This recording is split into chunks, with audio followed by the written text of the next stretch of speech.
काही व्यक्ती असामान्य असतात. अशाच व्यक्तिमत्वातील एक व्यक्तिमत्व म्हणजे राजमाता, राष्ट्रमाता म्हणून त्यांना ओळखले जाते. अहो कोण म्हणून काय विचारता?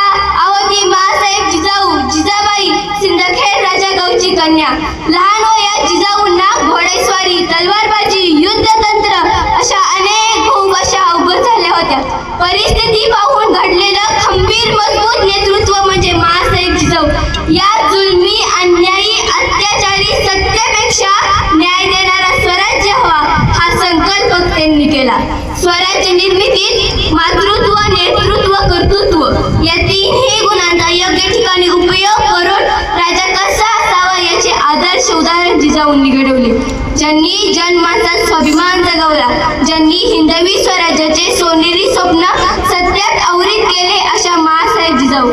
पती शहाजीराजे कायम मोहिमेवर असत. या महाराष्ट्रातील रयतेला, इथल्या आया बहिणींना सुखी कोण ठेवणार? किती दिवस या रयतेला कोणी वाली नाही? असा रयत किती दिवस अन्याय जुलूम सहन करणार? अन्यायाविरुद्ध आवाज उठवला पाहिजे ही भावना त्यांच्या मनामध्ये कायम होती. स्वराज्य निर्मिण्याजीने मागे पुढे न पाहिले, स्वराज्य निर्मिण्याजीने मागे पुढे न पाहिले, स्वराज्याच्या कामी तिने शिवबाच्या रूपाने आपले काहीच वाहिले, स्वराज्याच्या कामी तिने शिवबाच्या रूपाने आपले काहीच वाहिले.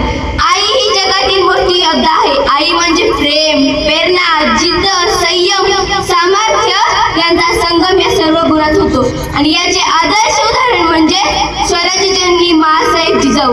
धन्यवाद. जय जिजाऊ, जय शिवराय.